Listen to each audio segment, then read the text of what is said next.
तो विचार चल रहा था कि उन्होंने बताया कि संप्रज्ञात समाधि जो निरोधाभिमुखम करोति उसका नाम ससंप्रज्ञात समाधि। जो एकाग्र चित्त वाला जो होता है वही योग का अधिकारी है। जो विक्षिप्त चित्त वाला है, क्षिप्त या मूढ़ चित्त वाले हैं, वे लोग योग के अधिकारी ही नहीं है। श्री योगाधिकारी कौन है? तो इन्होंने कहा एकाग्र चित्त वाला जो निरुद्ध अवस्था की ओर अभिमुख होना चाहता है। इसलिए कहते हैं निरोधाभिमुखम करोति, इतने काम करता है। जो एकाग्र चेतसी, एकाग्र चित्त के स्वभाव वाले में क्या विशेषता है? वहां पर लक्षण आपने देखा था, विधूत रजस्तम मल। विधूत है रजगुण और तमोगुण और जन्य जो मल, ऐसा जो शुद्ध सत्व से युक्त जो चित्त उसका नाम एकाग्र चित्त है। उस एकाग्र चित्त में ये चार बातें होती हैं। सबसे पहला, सद्भूतम अर्थम प्रद्योतयति, आत्मरूपी यथार्थ पदार्थ का ही प्रकाशन करता है वो वृत्ति। उस समय चित्त की जो वृत्तियां होती है वे आत्मचिंतन के अलावा दूसरे का चिंतन ही नहीं करती। अनन्यास चिंतयन्तो माम, भगवान ने जो गीता में जो कहा है वो अनन्य चिंतन जो होता है वो एकाग्र चित्त में होता है। और दूसरे में कहा क्षिणोति च क्लेशान, अतएव क्या है, जब आत्मचिंतन ही होगा, दूसरे वृत्ति में का दूसरा विषय ही जब नहीं रह जाता है, क्लेश नाम का चीज उत्पन्न हो नहीं सकता। क्यों? आत्मा का स्वरूप में क्लेश नहीं है। आप जिस वस्तु का चिंतन करते हैं उस वस्तु के स्वरूप और स्वभाव के आधार पर निर्भर होता है, उससे आपको आनंद मिलता है या क्लेश मिलता है। जब आपकी वृत्ति का विषय आत्मा हो जाएगी तो स्वतः ही आपको आनंद का अनुभव होने लगेगा, क्लेश क्षीण हो जाएंगे।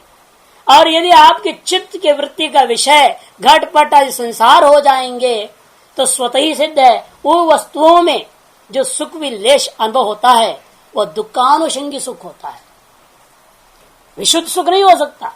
जो विषय सुख होता है वह दुखानुषंगी होता है, विशुद्ध नहीं हो सकता। क्षण मात्र के लिए आपको लगता है ऐसे सुख मिल गया, जैसे आपके दिन हाथ में लग गया 50 रुपए का नोट, बड़ा प्रसन्न होते, हाँ बहुत बढ़िया भंडारा, और वह 2 दिन में खत्म जैसे हुआ, फिर खाली पॉकेट हो गए, फिर सोचते आप कहां से मिलेगा। बताइए दुख में आगे कि नहीं आगे वापस। इसे जितने भी विषय सुख होते हैं, इसे वृत्ति का विषय जब तक सांसारिक पदार्थ है तब तक क्लेश है, और क्लेश की अभिवृद्धि होगी, क्षय नहीं। कि वासना बढ़ेगी और मजबूत होती वासना, अतएव आपको क्लेश बढ़ते ही जाता है। इसी वजह 5, 25, 50 भाई वो चक्कर बढ़ेगा, 99 का चक्कर में फंसा रहता है आदमी। इसलिए यहां पर कहते हैं कि इस अवस्था में, लेकिन एकाग्र अवस्था में होता क्या है, आत्मा ही विषय होने के कारण से क्षिणोति क्लेशा, क्लेशों का क्षय होते जाता है।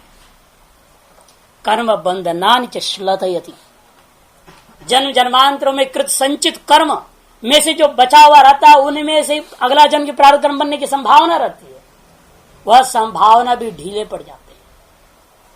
कि जैसे जैसे आत्मचिंतन बढ़ता है, आत्माकार वृत्ति, अखंडाकार वृत्ति वेदांत भाषा में जैसे जैसे बढ़ते जाता है, वैसे वैसे जो कर्म जो बंधन का कारण थे वो ढीले पड़ जाते हैं। जिस प्रकार से एक खूंटी गाड़ा हुआ है जिसमें गाय जो है बंधी हुई है, लेकिन गाय चुप रहेगी तो खूंटी भी ठोस रहेगा, लेकिन गाय क्या करेगी, बार बार वो खदेड़ने की कोशिश करती है। करते करते करते एक दिन क्या हो जाता है, वो खूंटी उखड़ जाता है। लेकिन उसको लगातार प्रयास करना पड़ता है, छाले पड़ जाए गर्दन में, लेकिन छोड़ेगी नहीं वो, तब जाकर के क्या होता है कि वो उखड़ जाएगा। तद्वत कर्म एक खूंटी है, हमारे बंधन का कारण है।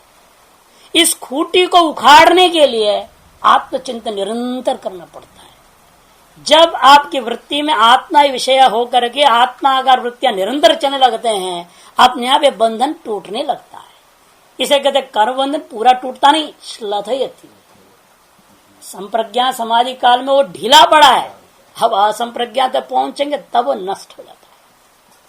इसलिए कहते हैं कर्म बंधनानि श्लथयति, तीसरी बात हुई। और चौथा, निरोधम अभिमुखं करोति, निरुद्ध अवस्था की ओर इन वृत्तियों को आगे बढ़ा देता है। ये एकाग्र चित्त में होने वाला 4 काम है। जब ये 4 चीजें एक आपके चित्त के अंदर होता हो, उस चित्त का नाम एकाग्र अवस्थापन्न चित्त है। और उस चित्त की स्थिति को हम कहते हैं संप्रज्ञात योग इत्याख्यायत है। उसी का दूसरा नाम संप्रज्ञात समाधि है। सच, और वह संप्रज्ञात समाधि भी 4 प्रकार का है, जिसका विस्तारपूर्ण विचार आगे इसी अध्याय के 17वां सूत्र से आरंभ करने वाले हैं। सविचार, सवितर्क है ना, वितर्कानुगत यहां पर बोल रहे हैं, उसको वहां पर सवितर्क बोलेंगे। विचारानुगत को वहां सविचार नाम रखेंगे। आनंदानुगत को सानंद कहेंगे, और अस्मितानुगत के लिए वहां सास्मिता कहेंगे। इस नामों से आगे कहेंगे, इसलिए कह रहे हैं तो इति उपरिष्टात् प्रवेदयिष्यामः, इस बात को हम आगे जगह और विस्तार रूप से समझाएंगे। ऐसे स्वयं व्यास भाष्यकार कह रहे व्यास जी, अतएव हम लोग भी उसको आगे ही देखेंगे विस्तार रूपेण। सर्ववृत्ति निरोधे तु असंप्रज्ञात समाधि। अब सकल वृत्तियों का निरुद्ध हो जाए, अर्थात आत्मा को भी विषयत्व न ग्रहण नहीं करता हो। अहम ब्रह्मास्मि रट रहा है ना वो, अहम ब्रह्मास्मि, अहम ब्रह्मास्मि मंत्र जप रहा है, या कोई भी मंत्र जप रहा है, तो वहां पर अभी भेद है। मैं आत्मा का चिंतन करता हूं, ये बुद्धि में है। ये वृत्ति में आत्मा एक विषय रूपेण जब तक रहेगा तब तक संप्रज्ञात है। जब वृत्ति और आत्मा का तादात्म्य हो गया, अब वृत्ति को यह भान नहीं है कि मैं किसका अनुभव कर रहा हूं, अनुभूति मात्र स्वरूप को प्राप्त कर जाए वृत्ति, उसी का नाम असंप्रज्ञात समाधि। और यह सभी को एक तरह से होता है सुषुप्ति में, लेकिन अविद्या लेश के कारण से आप वास्तविक संप्रज्ञात समाधि का अनुभव नहीं कर पाते। वहां पर आप ये नहीं रहता है मैं सो रहा हूं, है क्या? आप जब सोने के लिए जाते हो तब तो सोचते हो मैं सोऊंगा, ये सोचकर जा रहे हो, लेकिन जब सोते रहते हो तब ये वृत्ति नहीं रहती है कि मैं सो रहा हूं, ये नहीं रहता है। सोता है बस, लेकिन मैं सो रहा हूं दोनों में अंतर है। मैं सो रहा हूं एक वृत्ति में, और मैं एक विषय बन गया, और सोना रूपी क्रिया के साथ विद्यमान दिख रहा है, और सोता है, इतना ही बोलो। वहां न मैं है न क्रिया कोई वस्तु है, केवल क्रिया मात्र है। अर्थात उस क्रिया में आपकी वृत्ति इस प्रकार से हो गई है, वो मैं को भी लीन कर दिया। अर्थात वास्तव हुआ क्या, मैं में सारे लीन हो गए। सच्चाई तो ये है ना, लेकिन आपको भाषित कैसे होता है सुषुप्ति वृत्ति? बड़ा विचित्र है। जब जगने की वजह से क्या बोलते हो, मैं सोया था। अब देखो मैं सोया था बोलने लग जाते हो, लेकिन वास्तव मैं में ही सब लीन हुआ। उस मैं में लीन हुई चीज को आपने सोता है इन शब्दों से कहते हो। अतएव संप्रज्ञात में क्या है, वो उसी प्रकार का जैसे कोई कहता हो मैं सो रहा हूं, वो संप्रज्ञात जैसा है। अर्थात मैं अन्य कोई विषय को न लेकर के मैं अपने आप को जान रहा हूं और कुछ नहीं जान रहा, और मैं अपने आप को जानना अर्थात मैं जानना का विषय हो गया, ये भी गलत है। इसलिए वो एक पूर्व अवस्था है संप्रज्ञात, उत्तर अवस्था में मैं ही हूं। अब ये पता नहीं, मैं अपने आप को जानता नहीं हूं, मैं हूं बस। वो जो स्थिति है वो असंप्रज्ञात स्थिति, लेकिन वो मानस चिंतन पूर्वक नहीं आया है, बाह्य भान रहित होता है। बाह्य बुद्धियादि सकल तत्वों का भान रहित के स्व अस्तित्व उपलब्धव्य, इसे कठोपनिषद ने कहा। उस अस्थि रूपेण अनुभूति होने का नाम ही असंप्रज्ञात समाधि। सकल विरुद्धि और निरुद्ध है। निरुद्ध का मतलब अस्थि स्वरूपेण स्थित है। इस आगे क्या तदा स्वरूपे अवस्थान, निरुद्ध की व्याख्या कर रहे हैं ना वहां पर। अभी लक्षण में आएगा, स्वयं बताएंगे। ये आगे जो आ रहा है वो योग का लक्षण है। इस बीच में थोड़ा थोड़ा बात होगी। इसने कहा कि स्वामी जी वो श्लोक हमें बता देना, पूरा का पूरा भावार्थ बताते हैं। ददत ददत गालिम है, वो पूरा बता रहा हूं श्लोक को, इसलिए महाभारत का।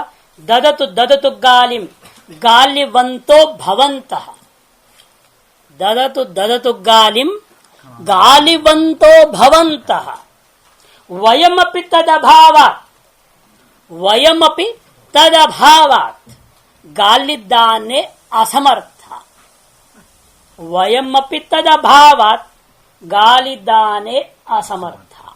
ये पूरा श्लोक है। हम भी दे सकते हैं, लेकिन क्या करें, वो हमारे पास नहीं है ना, इसलिए हम गाली देने में असमर्थ हैं। देवे वो देवे, खूब देवे, कोई आपत्ति नहीं, वो गालियों को खूब देवे, क्योंकि उनके पास भरपूर गाली विद्यमान है। गालिवंतो भवंता, आप सब गाली में देने में गाली वाले हैं, गाली आपकी भरपूर है आपके पास, इसलिए आप भले ही दीजिएगा। लेकिन वयम अपी, हम भी दे तो सकते हैं, इसे कोई संशय नहीं। ये भी हमारे पास होता, जैसे कोई आपसे कहे आकर के महाराज पर्चा काटो 100 रुपया, हम यहाँ पर उत्सव मना रहे, तो आप यही को यदि मेरे पास होता तो मैं दे देता, लेकिन क्या करें, तदभावात, न होने कारण से वयम असमर्था, इसे कद गालिदाने असमर्था। अच्छा, पहला सूत्र अथ योगानुशासनम पर विचार पूरा होगा भाष्य सहित। लेकिन इस पर और चिंतन करते हुए देखें आप, 2-4 बातें हम अब टीका से बोलूंगा, जिसके पास हरिंदारण्यक है वहां देखिए 3 नंबर पृष्ठ में एक श्लोक दे रहे हैं। श्रोतव्य श्रुति वाक्येभ्य मंतव्यश्चोपपत्तिभिः मत्ता तु सततम ध्येयम ये ते दर्शन हेतवः। देखिए, योग साधना के पीछे क्या करना है, सीधे योग में घुसने वाले को कभी कुछ नहीं मिलता, वो जड़ समाधि को पा सकता है, को सिद्धियां पा करके फंस जाएगा। इसलिए ध्यान योग का एक महत्वपूर्ण चीज है, योग के बिना ध्यान नहीं होगा। लेकिन ध्यान के लिए आप योगाभ्यास करना चाहते हैं तो ध्यान करने से पहले आपको क्या करना है, वो ये श्लोक बता रहा है। श्रोतव्य श्रुति वाक्येभ्यो, पहले श्रुति वाक्यों से उस आत्मा के बारे में जिसका आप ध्यान करना चाहते हैं उसके बारे में अच्छी तरह से श्रवण कर लेना चाहिए। श्रोतव्य श्रुति वाक्येभ्यो मंतव्यश्च उपपत्ति, और युक्तियों से सम्यक प्रकार से अपना ध्येय का मनन कर लेनी चाहिए। से ध्येय जो आपका आत्मा है या जगत का कोई वस्तु है, चाहे स्वर्ग है, चाहे जो भी है, उस वस्तु के बारे में श्रुतियों से पहले सम्यक श्रवण हो, तत्पश्चात युक्तियों से सम्यक मनन संपन्न कर लो। अंत में कहते मत्वात् सततम, लेकिन मनन प्रक्रिया छोड़ना नहीं है। मनन करना छोड़ दोगे तो कुतर्क घुस जाएगा। श्रवण के बाद मनन करो, श्रवण छोड़ सकते हो, लेकिन मनन को तब तक नहीं छोड़ना है जब तक ध्यान नहीं हो जाता है। इसे मत्वात् सततम, किंतु क्या आपने एक बार उपनिषद पढ़ लिया, एक बार लघु प्रस्थानत्रय सुन लिया, बृहत् प्रस्थानत्रय सुन लिया, बार बार सुनने की कोई जरूरत नहीं, लेकिन मनन तो बार बार करना पड़ेगा।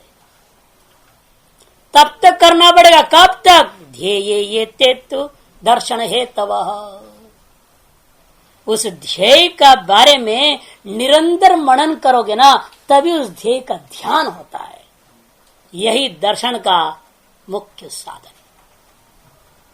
ये ते दर्शन हेतव, श्रवण मनन निध्यासन।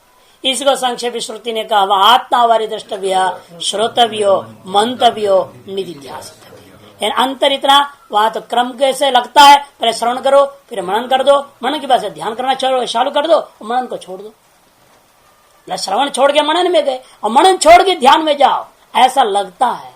इसको यहाँ संशोधन करते महाभारत में कहा, नहीं नहीं, मत्वा तो सततम, शब्द यह महत्वपूर्ण है, सततम। श्रवण को छोड़ सकते हो, लेकिन यावत अपरोक्षानुभूति नहीं होती, यावत असंप्रज्ञात समाधि की स्थिति नहीं आती, तावत काल मनन भी साथ में चलते रहना चाहिए, मनन को बंद नहीं करना है। तब जाकर के व्यक्ति को ध्येय की प्राप्ति होती है। अतएव ये श्रुत का ही मनन के लिए सारा उपदेश है। जितना भी उपदेश आप देख रहे हैं, ग्रंथों को पढ़ रहे हैं, ग्रंथ अनेक जो विद्यमान हैं, वो इसलिए है श्रुत पदार्थ का मनन के लिए उपदेश होता है। और एक बात है कि एकाग्र भूमि के बारे में आगे जैसे सूत्रकार कहेंगे, तीसरे अध्याय 12वें सूत्र आएगा, पृष्ठ संख्या 4 में सूत्र भी दिखा दिए। शांत तुल्य प्रत्यय चित्त से एकाग्रता परिणाम। शांत तुल्य प्रत्यय चित्त से एकाग्रता परिणाम। एक वृत्ति निवृत्त होने पर यदि उसके साथ बाद ठीक तद अनुरूप वृत्ति हो, विचार कि वृत्तियों के धारा चलता है तरंगों के समान, नदी का तरंग होता है, समुद्र के तरंग फैन होते हैं, उसी प्रकार से वृत्तियों का संचलन। तो चलम गुणवृत्तम कहा दिया है पहले ही, वो चलमान है, निरंतर धारा जिसे चलता है। एक वृत्ति एक विषय को लेकर चला और दूसरा वृत्ति भी पूर्व वृत्ति के विषय के समान विषय वाला हो जाए, उसके उत्तर वृत्ति भी, उससे उत्तर भी इसी प्रकार एक तानता बन जाए, उसी का नाम ध्यान है। प्रत्येक तानता ध्यान, वो होने तक एकाग्र भूमि को बनाए रखना है, बिगड़ने नहीं देना। इसलिए आचार्य शंकर बार बार भाष्य में गीता जी में समझाते लिखते हैं, शरीर का जिंदा रखने के लिए न्यूनतम जो बाह्य वृत्ति जो अपेक्षित है उतनी ही के लिए बाहर होनी चाहिए। तुरंत दरवाजा बंद, सारी वृत्तियां भीतर फट से न्यूनतम। बार बार बोलते शरीर का जिंदा रखने के लिए आवश्यक भूत जो कार्यकलाप के लिए न्यूनतम बहिर्मुख होना चाहिए। यहां तो बहिर्मुखता ज्यादा है, अंतर्मुखता तो न के बराबर होता है, ये गड़बड़ है। साधक के लिए यही सबसे बड़ा लक्षण है, वो कितना मौन है, कितना गंभीर है, कितना स्वरूप चिंतन करता है, वो साधक का लक्षण है। और अपने मतलब सिद्ध करना होना चाहिए। साधक के बराबर कोई महास्वार्थी नहीं दुनिया में, देवता भी बेकार है, वो तो सांसारिक स्वार्थ को लेकर नाचते हैं, वो महास्वार्थी होता है। इसलिए साधक, हम देखते हैं लोग कहते हैं कि भाई आप बड़ा स्पीड से पढ़ाते हैं, मैं कहता हूं भाई दूसरों के लिए क्या हो रहा है क्या नहीं हो रहा है, स्पीड हो रहा है इसलिए दूसरा विद्यार्थी आना बंद किया, बंद करने, लेकिन तुम्हारा लाभ हो रहा है कि नहीं ये देखो, तुमको समझ में आ रही ना बात खत्म। बाकी दूसरे को लाभ हो रहा है नहीं हो रहा है, समझ में आ रहा है नहीं आ रहा है, क्या तुम्हें क्यों चिंता कर रहा है? तुम दूसरों के लिए चिंता कर रहे हो, इसका मतलब तुम अभी साधक नहीं हो। जो साधक का दृष्टि में स्व से भिन्न दूसरा है और उसका हिताहित दिखाई दे रहा है, वह कभी साधक नहीं हो सकता, वो साधना नहीं कर सकता है। हो तो एम्स कवर सेवा में जाना चाहिए, उसको नहीं, उसको तो जाना चाहिए जनता के कल्याण करते रहो भाई। अभी तुम कर्मयोगी बनने लायक, साधक बनने लायक नहीं है। उसको दुनिया की सेवा करनी चाहिए क्योंकि उसके भिन्न दूसरा है, उसका हिताहित समझना है। वो अभी उसकी अक्ल में अभी श्रोतव्य भी नहीं हुआ, अभी ये समझना चाहिए ना मैं ही सब कुछ हूं, मेरे को समझ में आ गया तो सबको समझ में आ गया, बात खत्म है। नहीं है, ये मानना चाहिए, तभी साधना में आगे बढ़ोगे, नहीं तो नहीं बढ़ पाओगे। आपको समझ में आ रहा है बस काम खत्म है, बाकी को नहीं आवे कोई चिंता नहीं, क्यों बाकी है ही नहीं आपके लिए।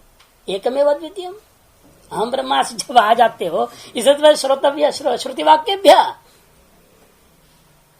जहां जब तक द्वैत बुद्धि है, कहने का तात्पर्य सीधा सीधा है, यत्र द्वैतम इव भवति तत्र भयम भवति। जब तक आपकी वृत्चित्त में द्वैत की भावना है, मैं हूं मेरे के अलावा दूसरा है, तब तक आपके अंदर भय रहेगा। भय रहेगा तो अभय की ओर आप जान सकते। इसलिए यहां पर बात कह रहा है, देखो, यो हैनम पापना मायया सरती न हैनम सो अभिभवती। शतपथ ब्राह्मण का मंत्र है ये, पृष्ठ 5 में, यो हैनम पापमा मायया सरती। जो यह जीव पाप से प्रेरित होकर मायाधीन होकर के द्वैत संसार में चढ़ते रहेगा, उसको यह आत्मा कभी प्राप्त नहीं हो सकता है। न हैनम स्वविभवति, वह अभिभूत ही रहेगा, वह कभी आत्मा को प्राप्त नहीं कर सकता है। इस आत्मा का अनुभव करना है तो अपने स्वरूप का अनुभव करना है, योग का लक्ष्य असंप्रज्ञा समाधि को पाना है, तो ये सब भेद बुद्धि छोड़ना पड़ेगा, तभी जाकर के एकाग्र भूमि में पहुंच सकते हैं, उससे पूर्व में नहीं। तो अगला सूत्र के अवतरण कहते थे, भाष्यकार कहते हैं तस्य लक्षणाभिधित्सया इदं सूत्रम प्रवृत्ते।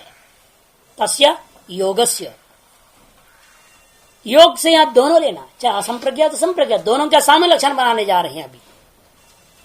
तस्य लक्षणाभिधित से, उस योग का लक्षण कथन करने की इच्छा से इदम सूत्रम, यह सूत्र को आरंभ किया जाता है, प्रवृत्त है। क्या सूत्र है? योग चित्त वृत्ति निरोध, योग चित्त वृत्ति निरोध, दो ही पद इस सूत्र में। चित्त के वृत्तियों का निरोध कर डालने का नाम योग है। वाक्यार्थ तो सीधा साधा स्पष्ट है, लेकिन बहुत गहन और गंभीर सूत्र है, क्योंकि वृत्ति का निरोध समझना कठिन हो जाता है कि वृत्तियां कभी निरुद्ध हो नहीं सकती, तो निरोध कैसे किया जाए? कि वृत्ति का स्वभाव चलम आपने कहा दिया, जो चल स्वभाव वाला है वो अचल कैसे हो जाएगा? या तो उसका स्वभाव मत कहो, उसके अंदर चल तो आगंतुक है, तब तो उसका स्वभाव अचल होगा, तुम उसे अचल कर पाएंगे, अपने स्वर में पहुंचा सकेंगे। और जिसका स्वभाव ही चल, उसको अचल आप नहीं कर सकते, क्योंकि जो जिस वस्तु का जो स्वभाव होता है उस स्वभाव के विपरीत आप कुछ नहीं कर सकते। जो भी कर सकोगे वो तात्कालिक होगा। जैसे अग्नि का स्वभाव गर्म है, आप उसके स्वभाव परिवर्तन उसको ठंडा स्वभाव वाला बना दोगे? है? कोई नहीं बना सकता। हाँ, मंत्र से, तंत्र से, जड़ी से, बूटी से, सिद्धियों से कुछ देर के लिए आप अग्नि को ठंडा कर सकते हैं, लेकिन स्वभाव से संसार भर की अग्नि को ठंडा बना डालो, ऐसा हो नहीं सकता। इसलिए नियम है, जिसका जो स्वभाव होता है उस स्वभाव का कोई परिवर्तन नहीं कर सकते। और वृत्तियों के स्वभाव चलायमान होना है तो उसको कोई निरुद्ध नहीं कर सकता। तो आप कैसे करें चित्तवृत्ति निरोध? ये कठिनाई है। इसे इसका जवाब एक ही बात है, पहले भी हम कई बार बता चुके हैं। वृत्तियों का निरोध का तात्पर्य यहां पर कि वृत्तियां उभय प्रवाहिनी है ना। अभी हमने पहले भी बताया था, नदी है, वृत्ति रूपी नदी, उभयत प्रवाहिनी है। ये उभयत प्रवणा वृत्ति ही भाष्यकार का वाक्य है। उभयत प्रवणा माने दोनों तरफ बहने वाली है ये नदी। कौन से दोनों तरफ बहने वाली है? जगत की ओर भी और आत्मा के स्वरूप की ओर भी। अब निरोध का मतलब यहां वृत्ति के स्वभाव को बदल के अचल बनाना नहीं, माने वृत्ति का जो स्वभाव चलत्व है उस चलत्व में की गति को बदल देना है। उसकी गति संसार की ओर है ना, अबे वहां रोक डालना और स्वरूप की ओर बहा देना। उसको स्वरूप की ओर बहने का नाम ही अनिरोध है और कुछ नहीं। और संसार की ओर जाने का नाम अनिरोध है। वृत्तियां हम सब की अनिरुद्ध है। अनिरुद्ध का मतलब हमारी वृत्तियां संसार की ओर जाती है और उस व्यक्ति का योगी का जो वृत्तियां निरुद्ध मानी जाएगी जिस योगी के चित्त के सारी वृत्तियां सदा स्वरूप में ही रहती हैं, जिसके लिए अगला सूत्र स्पष्ट करेगा, तदा दृष्टो स्वरूप अवस्था। अगला सूत्र में लाएंगे। इसीलिए उस अवस्था में होता क्या है बताओ फिर, और निरुद्ध अवस्था का मतलब क्या, उस अवस्था में क्या होता है, वृत्तियां क्या करती होंगी। कि वृत्तियां बिना कुछ किए छुप नहीं बैठ सकती ना, वो अचल नहीं हो सकती है, वो खटपट करने वाली है, वो तो चलती रहेगी, धारा है, वो निरंतर चलेगा। जो चलते रहने का स्वभाव वाला है, चलता ही रहे तो कुछ न कुछ तो करेगा ही। इसलिए वहां पूछा गया तो क्या करेगी वो वृत्ति, तब कहते तदा, उस निरुद्ध अवस्था में ये जो दृष्टा की वृत्तियां इस दृष्टा का ही स्वरूप को देखते रहता, अर्थात जगत को नहीं देखता है।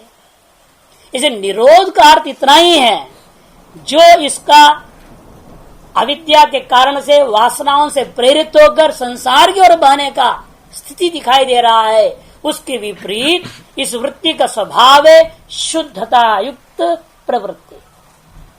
उस शुद्ध प्रवृत्ति में प्रकाश ही हो सकता है, और प्रकाश आत्मा का ही हो, अन्य का नहीं। यही यहां पर कहते हैं चित्त वृत्ति का निरोध। चित्त वृत्ति निरोध, इसके विषय में स्मृतिकार ने तो वृत्ति का लक्षण भी समझना जरूरी है। वृत्ति किसे कहते हैं, वृत्ति का लक्षण क्या है? अनंत रश्मय तस्य प्रभावत्या स्थिता हृदि वृत्ति। अनंत रश्मय तस्य प्रभवत्या स्थिता हृदि वृत्ति। ये वृत्ति, वृत्ति क्या है वो बता रहे, हृदय रूपी टंकी में रहता है। इसलिए वेदांत परिभाषाकार ने कहा ना कि ये हृदय क्या है, एक टंकी है, वहां से एक छेद बना हुआ है। जैसे बाहर के टंकी में एक छेद दिखते हैं, यहाँ तो 9 छेद है, बस इतना ही फर्क है। जल्दी बाहर खाली हो जाता टंकी, बार बार फिर भरते रहते हो वासना है, और वासना इतनी है वो कभी टंकी खाली नहीं हो पाती। इसलिए वृत्ति लगातार चलती रहती 9 छेदों से। वहां दृष्टांत एक छेद है मान लो, वहां से अब जल बाहर निकलता है, वो नाली बन के बाहर आया, नाली से निकला, फिर खेती में घुस गया, खेती का आकार को प्राप्त कर जाता है जाली। तो जल जो गया यहां से, वो इस प्रकार से खेती का आकार को जल ने प्राप्त कर लिया। उसी प्रकार वृत्ति कहां है, हृदय में है। हृदय स्थिता प्रभवत्य, और स्वभाव इनका क्या, प्रवाहित रहना, निरंतर प्रवाह स्वभाव वाले हैं, चलते ही रहते, हृदय से निकल के बाहर आते ही रहते, चलते ही रहते हैं। कहां की ओर जाते हैं, कहते ये रश्मियों के जैसे हैं, इतना सूक्ष्म है, जड़ीभूत हैं, लेकिन सत्वगुण के कारण से प्रकाश करने का भी सामर्थ्य इनके पास है। से निकल करके ये विषय की ओर चले जाते हैं, विषय को व्याप्त कर लेते हैं और विषय को प्रकाशित कर देते हैं। आते हुए कितने हैं, कहते अनंता कर दिया। स्मृति का श्लोक का टुकड़ा बता रहा हूं वृत्ति का लक्षण में। अनंता रश्मितस्य प्रभवत्या स्थिति हृदय, स्थिता हृदय, हृदय में स्थित रहती हैं, निरंतर प्रवाहशील वाली ही है सब के सब। उसी तस्य मन, उसी दृष्टा का जीवात्मा कहिए, तस्य हृदय स्थिता, तस्य मन जीवस्य हृदय स्थिता प्रभवत्या रश्मय अनंता, वे अनंत होती है। एतादृश वृत्तियों का निरोध करने का मतलब, जब बाहर जाकर विषयाकार को प्राप्त कर रही थी, अब भीतर जाकर स्वरूपाकार को प्राप्त करना ही वृत्ति का निरोध। सर्व शब्द अग्रहण, सर्ववृत्ति निरोध, ऐसा नहीं बोलना, सर्व शब्द का प्रयोग नहीं किया विशेषण। योग चित्त सर्ववृत्ति निरोधक कह दे होते तो केवल संप्रज्ञा समाधि का लक्षण बनता है, लेकिन सर्व शब्द अग्रहणात् संप्रज्ञातोपि योग इति आख्यायते। भाष्य की पंक्ति है, सर्व शब्द का अग्रहण करने से यहाँ पर विशेषण रूपेण सूत्रकार पतंजलि महर्षि ने प्रयोग किया नहीं है, इसलिए संप्रज्ञात और असंप्रज्ञात दोनों समाधियों का एक सामान्य लक्षण है समझना। चित्तम ही प्रज्ञा, इसमें एक एक शब्द का अर्थ कर रहे भी, चित्त वृत्ति और निरोध।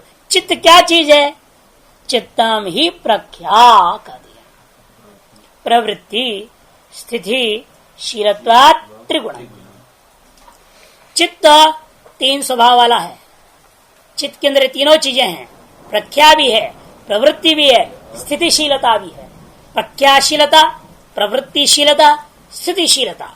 प्रख्याशीलता सत्वगुण का काम है, प्रवृत्तिशीलता रजगुण का काम है, स्थितिशीलता तमोगुण का कार्य है। क्योंकि त्रिगुणम, क्यों त्रिगुणत्वा इत्यर्थ, त्रिगुणात्मक होने के नाते इस चित्त के तीनों चीजें आप देख सकते हैं। प्रज्ञ का तात्पर्य वस्तु का यथार्थ ज्ञान करना। चित्तम वस्तु का यथार्थ ज्ञान करने वाला होने से उस चित्त की तरफ प्रख्याशीलता मानी गई। और चित्त का दूसरा काम है चेष्टा में प्रवृत्त होना। प्रवृत्ति स्वभावता माने चेष्टा।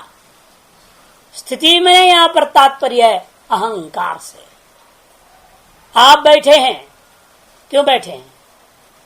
कैसे बैठे हुए हैं आप कहोगे पद्मासन में बैठा, नहीं, ये आसन पासन से बात नहीं कर रहे हैं। आप बैठे हैं इसलिए क्योंकि आपके अहंकार है। यदि आपका इसमें से शरीर में से अहंकार निकाल दिया जाए ना, मुर्दा से लेट जाएगा, पड़ जाएगा ठप। अहंकार की वजह से हम लोग बैठते हैं, उठते हैं, खाते हैं, पीते, घूमते, सकल व्यवहार होता है। अहंकार एक चीज इसके अंदर है जिसकी वजह से सारा चल रहा है। अहंकार को निकाल दो, इसका स्थिति ही खत्म। इसलिए कहते हैं वेदांत वो चीज है जो अहंकार पर चोट मारता है। इसलिए वेदांत पढ़ना आसान नहीं है, वेदांत सुनना आसान है, पढ़ना भी आसान है, समझना कठिन है। वास्तव वेदांत इसलिए समझ नहीं आ पाता है क्योंकि आपका अपना अहंकार अलग करके समझने की क्षमता ही नहीं रह गया। आपने अपने अहंकार को दबा करके, इसलिए एक बात हमको बाकी जो कुछ ही बोला नहीं बोला, रजनीश का एक बात ठीक लगती है। उसने अपने कमरे के बाहर एक बोर्ड लगाया था, बोर्ड में जो बताया उसने वो बहुत ही महत्वपूर्ण बात है। चाहे जितना गलत रहा, जो उसने साफ लिखा था, keep your mind in the socks, in the shoes and coming. अपने मन को जुराबे के अंदर डालना और जुराबे को जूते के अंदर ला करके बाहर रख देना और तुम अंदर आ जाना। अब बड़ा कठिन काम है, कोई कर सकता है? सभी जूते तो बाहर रख देंगे, जुराबे को भी जूते के अंदर रख देंगे, लेकिन मन को वहीं जुराबे के अंदर डाल कर रख सकते हो? गुरु के सामने जाना है तो ऐसे ही जाना पड़ता है, तभी गुरु से सब कुछ प्राप्त होता है, नहीं तो नहीं प्राप्त होता। क्योंकि आप यदि चले गए अंदर तो मुश्किल है। आप जो देवदत्त यज्ञदत्त वाला अहंकारी पुरुष गुरु के सामने चला जाएगा, वो अपने तर्क को लेकर जाएगा। जो भी बोलेंगे गुरु जी उसमें एक खोट निकालने की कोशिश करेगा। ये खोपड़ी है इसकी अपनी अहंकार है, उसे कुछ कमी निकालने की कोशिश करेगा। नहीं, ऐसा होना चाहिए बोल देगा, क्या करोगे? अब गुरु क्या करेगा बेचारा? अब चेड़ा को बताना चाह रहे तुमको ऐसा होना चाहिए, तुम जीव अपने आप को बन रहे, तुमको भ्रम होना चाहिए, तुम हो भ्रम, इसलिए वैसे हो जाओ। ये गुरु चेड़ा को समझा रहा है और उल्टा चेड़ा बोलता नहीं गुरु जी आपको ऐसे करना चाहिए। अब क्या करेगा गुरु है? ये कारण क्या है? वो अपनी बुद्धि है ना, उसकी अपनी अहंकार है, वो अपने हिसाब से गुरु को भी ढालना चाह रहा है। ये संसार की चित्र। गुरु चाहता है चेड़ा भी गुरु हो जाए, और बल्कि उल्टा चेड़ा चाहता है गुरु भी चेड़ा बन जाए। जमाना देखो, अहंकार के खेल चलता है, अहंकार के टकराव है। इसलिए आगे बताएं, गुरु का लक्षण में बताएंगे, अनेक श्लोक बताऊंगा। गुरु के लिए कोई उपमा नहीं संसार में। आदि शंकराचार्य जी कहते हैं गुरु का कोई उपमा नहीं हो सकता संसार। गुरु तो दूसरे को गुरु ही बना देता है, ब्रह्म बना देता है। स्वयं ब्रह्म है, ब्रह्मविद ब्रह्मे भवति हो चुका है। दूसरे को कहते हैं तुम्हें ब्रह्म हो जाओ, हमारे उपदेश के माध्यम से तुम चलो और ब्रह्म हो जाओ। दूसरे को ब्रह्म बना दे, ऐसा कहां मिलेगा कोई दृष्टांत? पारसमणि है, लोहा को सोना करते हैं, लोहे को पारसमणि बना दे, वो नहीं बना सकता।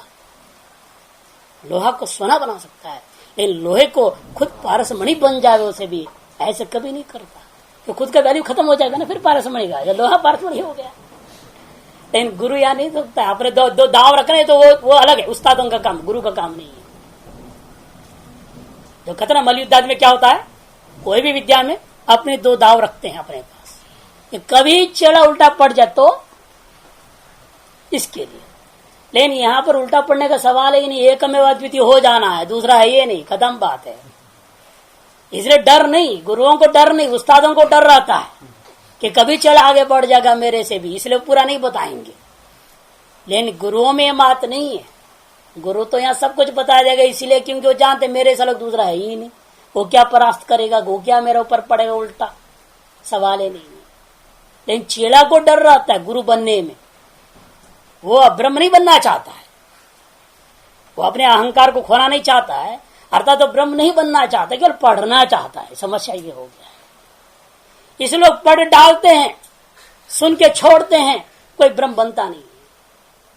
समस्या ये, और जीव बने रह जाते हैं। सारा वेदांत सुनने के बाद भी सभी का यही हाल है। सब 99.999 पूरा 0.0001% कोई है जो उस पर अमल होता है सुनने के बाद।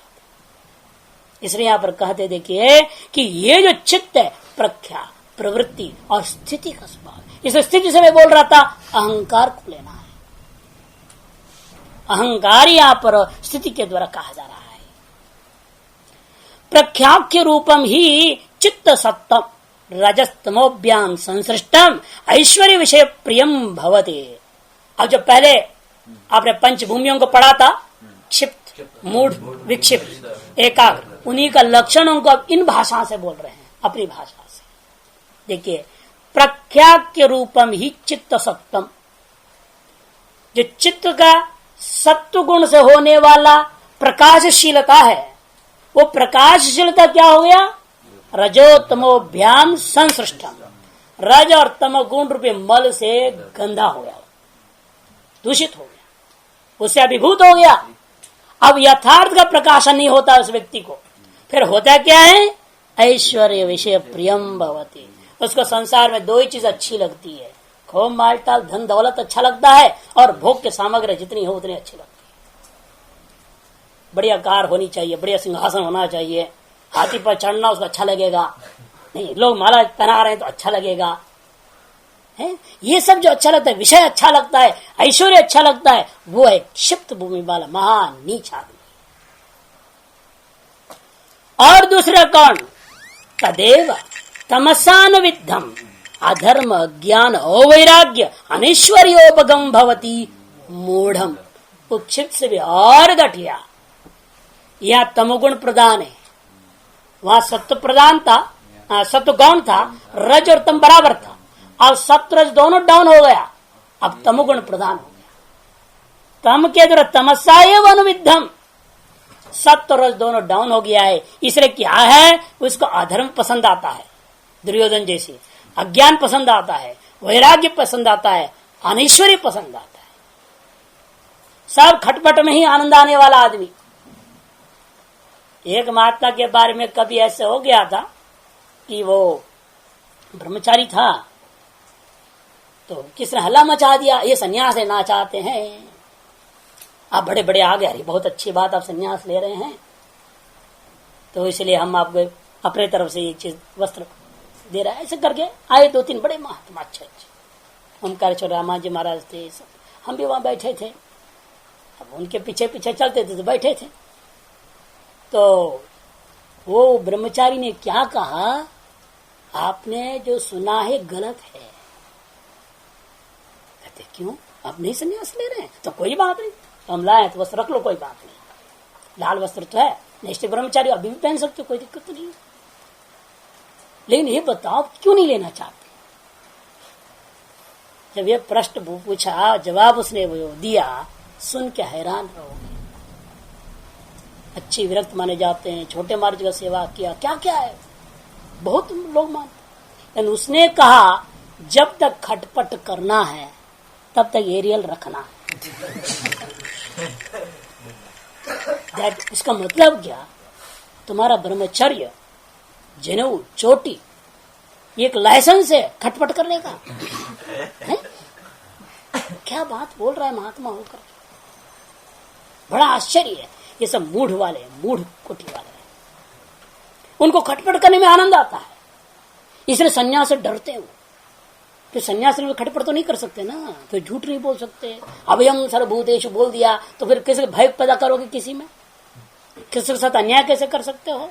इसलिए सन्यास से उनको भय है, वो मूढ़ है, वो कैसे हो? इसलिए उनको ऐश्वर्य पसंद नहीं, वैराग्य पसंद नहीं, ज्ञान पसंद नहीं, धर्म भी पसंद नहीं, उनको अधर्म पसंद आता है, अज्ञान पसंद आता है, अवैराग्य पसंद आता है, अनैश्वरिंच उपगम भवति, उसी कई उन्मुख रहा करते हैं, वो मूढ़ भूमि वाले हैं।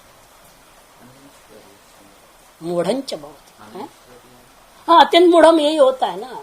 अत्यंत मूढ़ को तो ऐश्वर्य भी नहीं चाहिए, वो आया स्वाहा खत्म, कल को कोई चिंता नहीं। हाँ ऐसे ही होते हैं।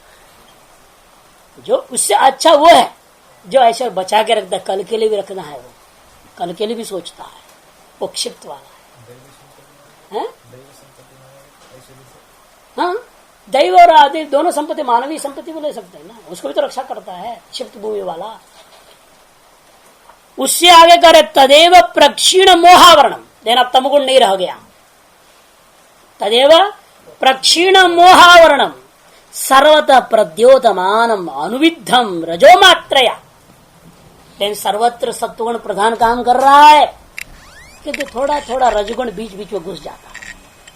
रजो मात्र मैंने रजो अंशे न अनुविद्धम, रजो अंश जो युक्त है, धर्म ज्ञान वैराग्य ऐश्वर्योपगम, वो धर्म को पसंद करता है, ज्ञान को पसंद करता है, वैराग्य को चाहता है, ऐश्वर्य भी चाहता है, ये गड़बड़ है, वो विक्षिप्त अवस्था। ये तीनों ही योग के अधिकारी नहीं, ये पहले कह चुके हैं। हाँ उन दोनों से तो उत्कृष्ट उत्तरोत्तर है। जब मूड से उत्कृष्ट क्षिप्त है, क्षिप्त से उत्कृष्ट है विक्षिप्त, लेकिन तीनों ही साधना के लायक नहीं है।